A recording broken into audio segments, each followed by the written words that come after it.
नमस्कार दोस्तों, आप सभी का स्वागत है आपके अपने एवन एजुकेशन में। मैं हूं आपका दोस्त, आपका एडुकेटर, आपका भाई अंकुर पारिक। और हम लोग यहां पर डील करेंगे अगली कुछ क्लासेज में इंटरनेशनल रिलेशनशिप पर, यानी कि अंतरराष्ट्रीय संबंध। आपके दोस्तों बीए के अंदर ये पार्ट थर्ड यानी कि थर्ड ईयर का पेपर सेकंड है पॉलिटिकल साइंस का। बहुत ही इंटरेस्टेड टॉपिक है, बहुत ही अच्छा विषय है अगर इसे ढंग से पढ़ा जाए तो। और अगर ढंग से न पढ़ा जाए, समझ समझ के न पढ़ा जाए तो ये बहुत ही उबाऊ टॉपिक बन सकता है। ये ऐसा टॉपिक बन सकता है जिसमें हमें रटना पड़ सकता है अगर हमने समझा नहीं। और अगर ढंग से समझ लिया तो ये बहुत ज्यादा अंकदायी और बहुत ज्यादा लाभप्रद विषय बन सकता है। दोस्तों आप जानते हो एवन एजुकेशन समर्पित है आपके उज्जवल भविष्य के लिए। हम लोग खासकर इस कोरोना काल में आपको यूनिवर्सिटी के कोर्सेज दे रहे हैं, वो भी बहुत ही कम रेट में। तो इस मौके का आप फायदा उठाइए।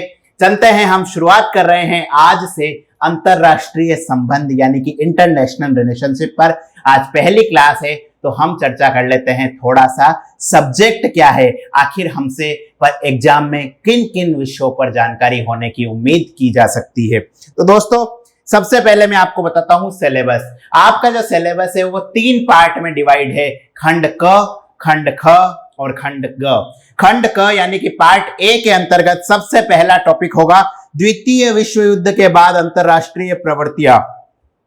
दोस्तों जहां पर हिस्ट्री खत्म होती है, जहां पर इतिहास खत्म होता है, वहां पर चालू होता है आईआर। और आप में से कई लोगों के इतिहास भी ऑप्शनल होगा। तो इतिहास में आपको वर्ल्ड हिस्ट्री वाले सर ने बताया होगा कि द्वितीय विश्व युद्ध हुआ था।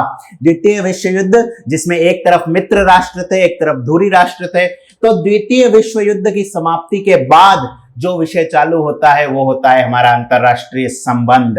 किस प्रकार से इस युद्ध के बाद में 2 नई शक्तियों का अंतरराष्ट्रीय स्तर पर उदय होता है। एक होती है संयुक्त राज्य अमेरिका, दूसरी होती है सोवियत संघ। और इनके बीच का शीत युद्ध हम देखेंगे अगले टॉपिक में। शीत युद्ध क्या है? शीत युद्ध एक ऐसा युद्ध है जिसमें क्या होगा, आमने सामने की लड़ाई नहीं होगी, बल्कि क्या एक दूसरे के खिलाफ षड्यंत्र होंगे। जैसे मैं मजाक में एक बात बोलता हूं, जैसे देवरानी और जेठानी होती है जिनकी आपस में नहीं बनती, एक दूसरे के खिलाफ षड्यंत्र करती रहती है लेकिन फिर भी कभी हाथापाई नहीं करती, वैसे ही अंतरराष्ट्रीय स्तर पर देवरानी और जेठानी बनी हुई थी संयुक्त राज्य अमेरिका और सोवियत संघ। बहुत ही मजेदार टॉपिक है। उसके बाद में हम देखेंगे संयुक्त राष्ट्र संघ, इसका संगठन, इसकी कार्यप्रणाली और इसकी भूमिका।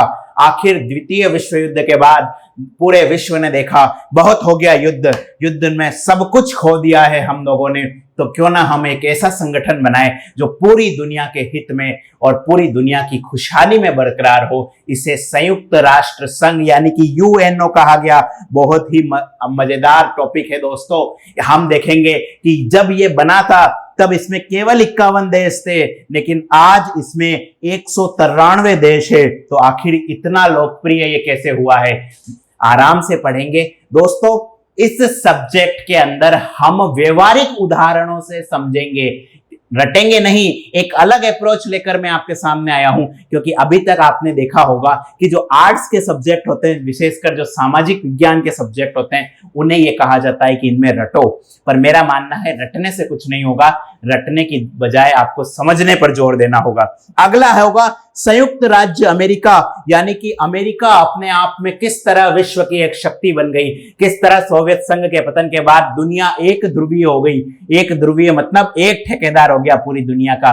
और उसी समय उदय हुआ तृतीय विश्व का, मतलब जो छोटे छोटे देश, जो गरीब और पिछड़े देश नए नए आजाद हुए थे, उन्होंने अपने आप को तृतीय विश्व कहा। और उनकी क्या भूमिका थी ये हम पढ़ेंगे। अगला टॉपिक होगा साम्यवादी खेमे का विघटन, यानी कि सोवियत संघ, यूएसएसआर, जो एक समय इतना ताकतवर था कि उसने अमेरिका तक को हिला दिया था। आखिर ऐसी क्या घटनाएं हुई कि उस सोवियत संघ का ही विघटन हुआ। और सोवियत संघ के साथ साथ जिन जिन देशों में साम्यवादी सरकारें थी, पूर्वी यूरोप के 12 देश थे उसमें, उन सब का एक एक करके विघटन हो गया। सभी जगह लोकतंत्र की हवा बहने लगी। और उसके बाद में उसी से जुड़ा हुआ टॉपिक है यूरोप का पुनर्गठन। किस तरीके से एक नया यूरोप बना जिसमें लोकतंत्र, खुली आर्थिक अर्थव्यवस्था, इन सबको देखा गया। तो देखा दोस्तों, सभी चीजें एक दूसरे से लिंक है। इसलिए मैं आपसे कहता हूं कि हमारी क्लास आज इंट्रोडक्टरी क्लास है। इसी क्लास में एक बात बोल रहा हूं, फुदक फुदक के मत चलना। मतलब पहली क्लास ले ली, उसके बाद चौथी ले रहे हो, फिर सातवीं ले रहे हो, कुछ समझ में नहीं आएगा। क्रमशः चलना है, पॉइंट टू पॉइंट चलेंगे तो ये टॉपिक आपको उबाऊ कम लगेगा, रटना कम पड़ेगा और आपको ऐसे लगेगा जैसे कोई फिल्म चल रही है, अपने आप आपको इंटरेस्ट आएगा। उसके बाद दोस्तों देखते हैं हमारा खंड ख। खंड ख पूरी तरीके से समर्पित है हमारे हिंदुस्तान को, यानी कि भारत का अंतरराष्ट्रीय संबंध कैसा है। सबसे पहले हम देखेंगे भारत की विदेश नीति, उसमें निर्धारक तत्व जब भारत नया नया आजाद हुआ था। क्योंकि दोस्तों मैं आपको हमेशा एक बात बोलता हूं, जहां पर इतिहास का समापन होता है वहीं से चालू होता है आपका अंतरराष्ट्रीय संबंध। इतिहास और अंतरराष्ट्रीय संबंध एक दूसरे से जुड़े हुए हैं। तो आपने इतिहास में देखा, मॉडर्न हिस्ट्री में आपको सर ने बताया होगा कि किस तरीके से भारत आजाद हो गया, लेकिन नए आजाद देश में किस प्रकार की विदेश नीति होगी, किस प्रकार वो बाकी देशों से संबंध बनाएगा, ये हम पढ़ेंगे। इसमें आपको हम बताएंगे पंचशील का सिद्धांत, गुट निरपेक्षता का सिद्धांत, तृतीय विश्व का में भारत का किस प्रकार नेतृत्व हुआ, बहुत मजा आएगा। और आखिर ये सिद्धांत क्यों बनाए गए, इनके क्या क्या निर्धारक तत्व है। दूसरा टॉपिक है भारत और संयुक्त राष्ट्र। द्वितीय विश्व युद्ध के बाद यूएनओ की स्थापना हुई थी और जब उसकी स्थापना हुई थी उसके संस्थापक देशों में से एक था भारत। और भारत ने आजादी के इतने वर्षों तक के बाद भी संयुक्त राष्ट्र में अपनी पूरी आस्था बनाए रखी है। भारत एक सच्चा सिपाही है, लेकिन भारत साथ ही इसमें कुछ सुधार भी चाहता है, इसको हम ध्यान से पढ़ेंगे। अगला टॉपिक होगा गुट निरपेक्ष आंदोलन। जब द्वितीय विश्व युद्ध के बाद में जब इधर भारत आजाद हुआ था, बहुत सारे देश आजाद हुए थे दोस्तों, उस समय क्या था, दुनिया दो गुटों में बटी हुई थी, दो भीमाकार दैत्य एक दूसरे के सामने थे। एक तरफ थे पूंजीवादी देशों का नेतृत्व करता संयुक्त राज्य अमेरिका, तो दूसरी तरफ साम्यवादी देशों का नेतृत्व करता सोवियत संघ। इन दोनों देशों के बीच में शीत युद्ध चल रहा था, लेकिन इस शीत युद्ध में जो नए नए देश थे उन्हें बाध्य किया जा रहा था कि या तो आप हमारी साइड हो या हमारी साइड हो। तब भारत ने कहा कि नहीं, हम ना आपकी तरफ जाएंगे ना आपकी तरफ जाएंगे, हम हमारा एक नया गुट बनाएंगे जो दोनों ही गुटों से समान दूरी बनाकर रहेगा। इसे कहा गया गुट निरपेक्षता। नाम बहुत ही मजेदार टॉपिक है दोस्तों, आपको एकदम डिटेल में पढ़ाऊंगा, बहुत अच्छे से समझ में आएगा। उसके बाद में है इसकी वर्तमान में प्रासंगिकता। हुआ यह कि जिस कारण से गुट निरपेक्ष आंदोलन बना था कि दुनिया दो गुटों में है, वो कारण तो 1991 में खत्म हो गया था, सोवियत संघ का पूरी तरीके से समापन हो गया। उसके बाद भी आज तक गुट निरपेक्ष आंदोलन क्यों बना हुआ है, इसने अंतरराष्ट्रीय स्तर पर क्या क्या महत्वपूर्ण काम किए हैं, सबको हम डिटेल से देखेंगे। उसके बाद है दोस्तों पूर्व की ओर देखो नीति। पूर्व की तरफ कोई सुनहरी चीज है, उसको देखने की नीति। जी हाँ, ये सुनहरी चीज है मेरे भाइयों, जो दक्षिण पूर्वी एशियाई देश है जिन्हें आसियान कहा जाता है, उनकी तरफ देखो नीति, ताकि भारत को पश्चिमी देशों पर निर्भरता बहुत कम करनी पड़े और उसका सुचारू रूप से विकास चल सके। बहुत ही मजेदार विषय है, इसको भी हम देखेंगे। इसके बाद में जो टॉपिक है दोस्तों, वो है भारत का पड़ोसी देशों और प्रमुख शक्तियों के साथ संबंध। भारत का अपने पड़ोसियों से कैसा संबंध है। हमारे जो पड़ोसी है, चाहे वो पाकिस्तान हो, अफगानिस्तान हो, चीन हो, नेपाल हो, भूटान हो, श्रीलंका हो, बांग्लादेश हो या फिर हो मालदीव, इनके साथ हमारे कैसे संबंध है।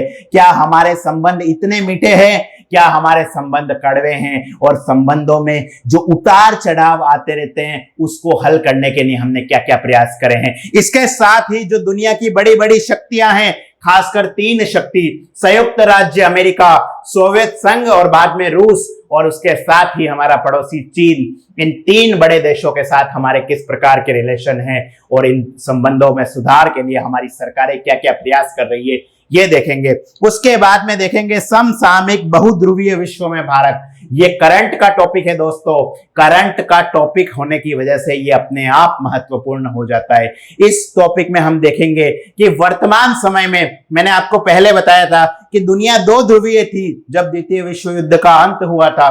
उसके बाद जब सोवियत संघ का अंत हुआ तो दुनिया दो से क्या हो गई, एक ध्रुवीय हो गई, और वर्तमान में दुनिया बहुध्रुवीय है। क्योंकि दुनिया में बहुत सारी अलग अलग ताकतें उभर कर आ गई है। एक तरफ चीन है, एक तरफ भारत है, दक्षिण अफ्रीका है, जर्मनी है, जापान है, रूस है, चीन है। ये सारे के सारे देश मिलकर अमेरिका की जो ताकत दादागिरी है या जो अमेरिका की चौधराहट है उसको चुनौती दे रहे हैं और काफी हद तक ये देश सफल भी हुए हैं। इन सारी चीजों को एकदम डिटेल में पढ़ेंगे दोस्तों। आज तो सिर्फ आपको एक ट्रेलर दिखा रहा हूं, जैसे फिल्म में होता है ना ट्रेलर, पूरी पिक्चर तो अभी बाकी है मेरे दोस्तों। बहुत अच्छे से पढ़ेंगे क्योंकि दोस्तों पिछले 5 सालों से मैं पढ़ा रहा हूं दिल्ली, जयपुर और इंदौर की अलग अलग कोचिंग संस्थानों में। मेरा सबसे फेवरेट विषय है ये अंतरराष्ट्रीय संबंध, क्योंकि अंतरराष्ट्रीय संबंध मेरा मानना है कि कोई पढ़ने की चीज नहीं है। अंतरराष्ट्रीय संबंध तो अपने आप में उतारने की सीख है। आपको इस सब्जेक्ट को पढ़ते पढ़ते अपने जीवन में भी काफी कुछ चेंज करने का मौका मिलेगा। शर्त सिर्फ ये है कि इस विषय से आपको मोहब्बत करनी होगी, इसको आपको दिल से पढ़ना होगा। और जब आप किसी चीज को दिल से पढ़ते हो तो आप उससे दिल लगी नहीं कर सकते, आपको उसे अपनाना पड़ता है। दोस्तों जो तीसरा पार्ट होगा खंड ग, उसमें होगा अंतरराष्ट्रीय राजनीति में समसामयिक प्रवृत्तियां व मुद्दे। इस समय जो करंट अफेयर में चल रहा है पूरे विश्व में, कौन कौन से मुद्दे हैं, जलवायु परिवर्तन हो गया, आतंकवाद हो गया, महिलाओं के मुद्दे हो गए, जितने भी इस समय विश्व के सामने चैलेंजेज है या जो इश्यूज है उनके बारे में हम डिटेल से पढ़ेंगे। अगला टॉपिक होगा पश्चिमी एशिया की राजनीति। पश्चिमी एशिया बहुत ज्यादा महत्वपूर्ण है। 10 ऊर्जा संसाधनों से भरा हुआ यह क्षेत्र किस प्रकार दुनिया में इस्लामिक जो कट्टरपंथी है उसकी ताकत बना हुआ है। शिया और सुन्नियों में किस प्रकार विवाद चल रहा है, किस प्रकार एक इजराइल देश इतने सारे मुस्लिम देशों के बीच में खड़ा है और उन्हें चुनौती दे रहा है, ये इस टॉपिक के अंतर्गत हम पढ़ेंगे। उसके बाद पढ़ेंगे दोस्तों नवीन विश्व अर्थव्यवस्था। मतलब जितने भी ये जो पिछड़े हुए देश हैं, ये तृतीय विश्व के देश हैं, ये कह रहे हैं कि भैया बहुत हो चुका आपकी मनमानी विकसित देशों की, आप लोगों ने हमारा शोषण ही करा है। पहले आप उपनिवेश बना के शोषण करते थे, अब आप आर्थिक दृष्टि से शोषण कर रहे हो। तो क्यों ना एक ऐसी व्यवस्था बनाई जाए जिसमें विश्व के ये जितने भी देश हैं वो सारे देश मिलकर रहे। इसे कहा गया है न्यू वर्ल्ड इकोनॉमी, नई विश्व अर्थव्यवस्था। इसके बारे में पढ़ेंगे। उसके बाद पढ़ेंगे क्षेत्रीय सहयोग संगठन। मतलब क्या होता है कि अब विश्व के जितने भी छोटे छोटे इलाके हैं वहां पर अलग अलग संगठन बने हैं, उन संगठन के बीच में प्रेम बना है। उन्होंने कहा है कि हम एक क्षेत्र विशेष की ताकत बनेंगे और आर्थिक, सामाजिक, राजनीतिक दृष्टि से मिलकर आवाज उठाएंगे। इसमें देखेंगे हम आसियान। आसियान का मतलब है जो दक्षिण पूर्वी एशियाई देशों का समूह है, बहुत महत्वपूर्ण है। उसके बाद देखेंगे सार्क। सार्क मतलब दक्षिण एशियाई देशों का समूह, भारत और इसके जितने भी पड़ोसी देश हैं उन सभी का एक समूह है। उसके बाद देखेंगे ब्रिक्स।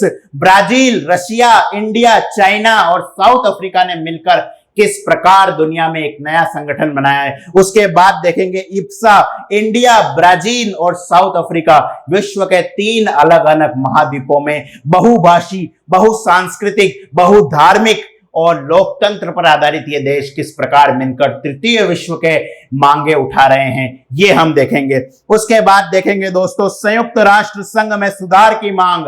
संयुक्त राष्ट्र संघ जब बना था तब से आज तक बहुत चेंज आ गया है, लेकिन संयुक्त राष्ट्र संघ में अभी भी कोई विशेष परिवर्तन नहीं हुआ है, खासकर उसकी सुरक्षा परिषद में। तो इसमें हम देखेंगे कि भारत की स्थायी सदस्यता, जो स्थायी सदस्यता 5 देशों को मिली हुई है, ब्रिटेन, फ्रांस, चीन, रूस और संयुक्त राज्य अमेरिका, इनके पास में एक अधिकार होता है वीटो। किस तरीके से ये वीटो का दुष्प्रभाव करते हैं, वीटो का गलत फायदा उठाते हैं। इस हालात में विश्व के जो देश हैं जैसे जर्मनी हो गया, जापान हो गया, भारत हो गया, ये मांग कर रहे हैं कि भैया हमें भी इसमें जगह दो, ताकि हम भी बता सके दुनिया को कि अब चेंज क्या होगा। संयुक्त राष्ट्र संघ का लोकतांत्रिकरण करने की मांग उठ रही है। बहुत ही अच्छा टॉपिक है और इसको मैं बहुत ही अच्छे तरीके से आपको समझाऊंगा। इसके बाद दोस्तों लास्ट टॉपिक होगा, लेकिन सबसे महत्वपूर्ण है, कहा जाता है ना लास्ट बट नॉट लीस्ट, वैश्विक मुद्दे। इस समय हमारी दुनिया के सामने कौन कौन से बड़े मुद्दे चल रहे हैं। मानव अधिकार। मानव अधिकार में हम पढ़ेंगे कि मानव को वो अधिकार मिलने चाहिए जो उसे मानव होने के नाते प्राप्त होते हैं। मतलब डिटेल में तो मैं आपको बाद में बताऊंगा, अभी सिर्फ इतना जान लीजिए कि मुझे ये अधिकार मिलने चाहिए। क्यों? क्योंकि मेरा जन्म मानव के रूप में हुआ है। इससे कोई फर्क नहीं पड़ता कि मैं किसी क्षेत्र से हूं, किसी देश से हूं, किसी धर्म से हूं, किसी भाषा से हूं, किसी जाति से हूं या किसी जनजाति से। मैं सिर्फ एक मानव हूं। इस नाते मुझे जो अधिकार मिलने चाहिए वो मानव अधिकार कहलाते हैं, ह्यूमन राइट्स कहलाते हैं। इनके बारे में पढ़ेंगे। उसके बाद में पढ़ेंगे दोस्तों पर्यावरणीय मुद्दे, किस प्रकार हमारे विकास ने पर्यावरण को नुकसान पहुंचाया है। Global warming, green house effect, हमने हमारी धरती माता को कहीं का नहीं छोड़ा। तो उसके लिए पूरे विश्व के क्या रणनीति चल रही है, किस तरीके से दुनिया के देश एक हुए हैं और उन्होंने कहा है कि अब हमें धरती को बचाना है।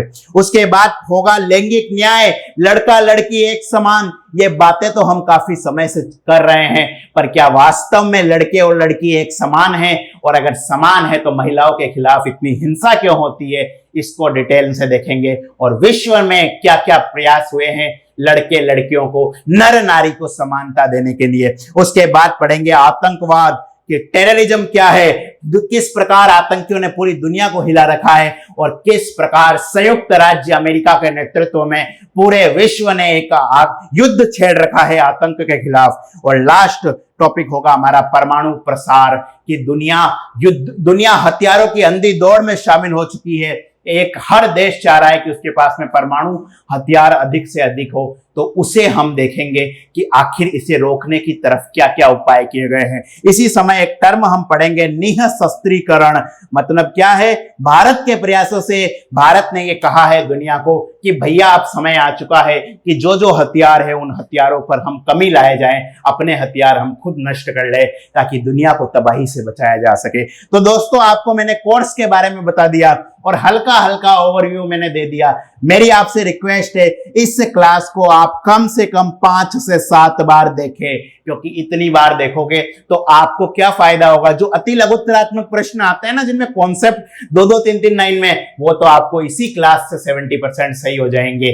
इसीलिए कहते हैं कि मैं आपको इस तरीके से पढ़ाऊंगा कि आपको रटाऊंगा कुछ भी नहीं, लेकिन आप अपने उत्तर लिख कर आ जाओगे और आपके बहुत अच्छे नंबर आएंगे इस विषय में, जिसके बारे में कहा जाता है कि इस विषय में तो सिर्फ पासिंग मार्क्स ही आते हैं। दोस्तों अब हम कहेंगे कि हमें कैसे पढ़ना है। तो मेरी पहली रणनीति है कि किसी भी तरीके का रट्टा नहीं मारना है। आपको रटना बिल्कुल नहीं है। जहां पर आप रटने बैठ गए वहां पर यह सब्जेक्ट आपसे दगा कर जाएगा। किसी भी प्रकार का रटना नहीं है। रटने की जगह हमें क्या करना है? कॉन्सेप्ट समझना है, और वो कॉन्सेप्ट समझाने की जिम्मेदारी मैं लेता हूं। मैं आपको ऐसा कॉन्सेप्ट समझाऊंगा कि इस विषय को से आपको मोहब्बत हो जाएगी। उसके अलावा माइंड मैप करना है। मतलब माइंड मैप ये होता है कि कई चीजें ऐसी होती है जो एक दूसरी चीज से लिंक होती है, उन्हें जोड़ना और किस प्रकार आपको याद रह सकती है वो बताने की कोशिश करेंगे। और उसके बाद होगी पॉइंट टू पॉइंट स्टडी। मतलब क्या है? हर क्लास में पिछली क्लास का रिवीजन होगा। हम पढ़ेंगे सबसे पहले अति लघुत्तरात्मक प्रश्न। इन अति लघुत्तरात्मक से हम पूरा का पूरा कॉन्सेप्ट समझ जाएंगे। उसी अति लघुत्तरात्मक प्रश्नों का प्रयोग करते हुए हम लघुत्तरात्मक पढ़ेंगे और उन्हीं लघुत्तरात्मक का प्रयोग करते हुए हम निबंधात्मक पढ़ेंगे। पॉइंट टू पॉइंट पढ़ेंगे। दोस्तों कभी भी ऐसी गलती मत करना, खासकर जब पहली बार पढ़ रहे हो, कि एक वीडियो स्किप करके दूसरी वीडियो देखने लग जाओ। पॉइंट टू पॉइंट देखना है आपको। पहली वीडियो चालू करना है। सीढ़ी दर सीढ़ी चढ़ोगे तो आपको ये सब्जेक्ट बहुत आसान लगेगी, बट अगर ऐसा नहीं करोगे तो हम आपकी कोई मदद नहीं कर पाएंगे। तो दोस्तों बहुत जल्दी आपके साथ पहली क्लास लेकर हम हाजिर होंगे। आप सभी का बहुत बहुत धन्यवाद।